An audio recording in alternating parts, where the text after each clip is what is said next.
Blowing stuff up and hitting the Authority where it hurts. That's my game.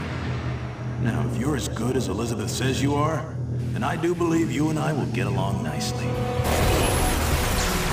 With Rage, we've blown out the experience. We have a much larger world. We have very unique environments. We have various gameplay experiences. Rage is more than just a first-person game. It's a complete experience. We're known for making this straightforward action shooter, and we kept that. But then we added on top of it this deep and meaningful story.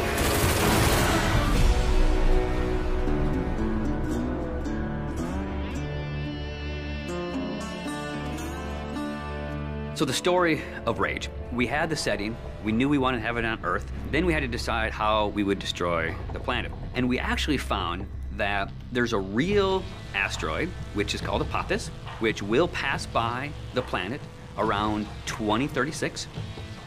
So in the fictional world of Rage, when the governments of the world discovered that Apophis would hit us and destroy most of civilization, they initiated a program called the Eden Project.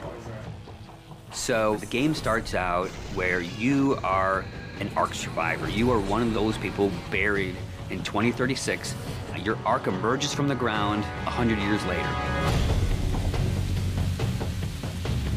Unfortunately, you're the only one that survives in your Ark.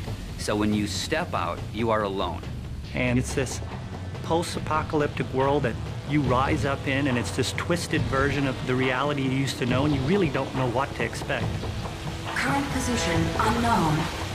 There's mutants and there's bandits, you know, and there's groups of settlers trying to survive. You people are only trouble.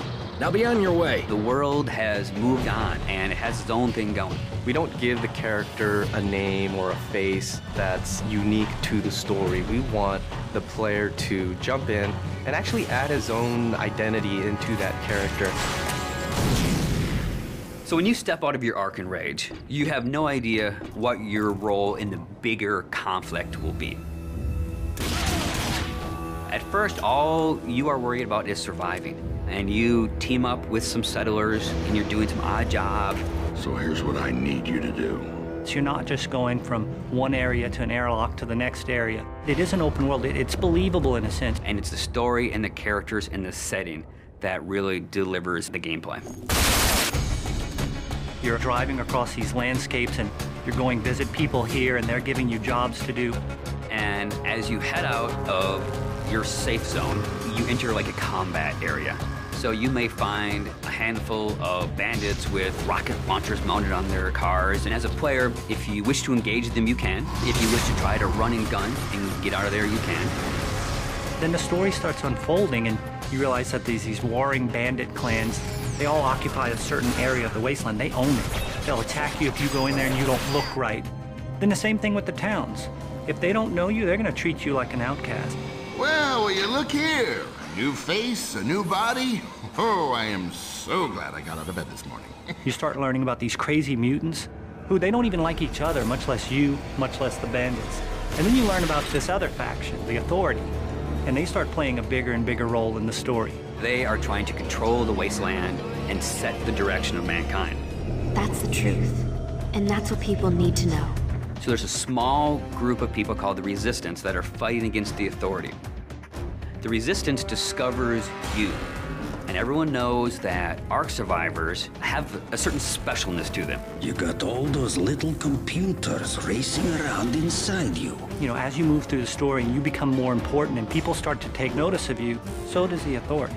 As you, the player, get your weapons and start interacting with the characters and start fighting all the bad guys in the world, you understand what your role is in the world.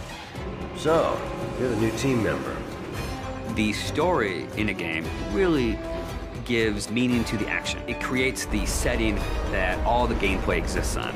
And if you have a compelling story, and you have compelling action, and ways to drive the player forward, it just creates a richer experience and a more complete package.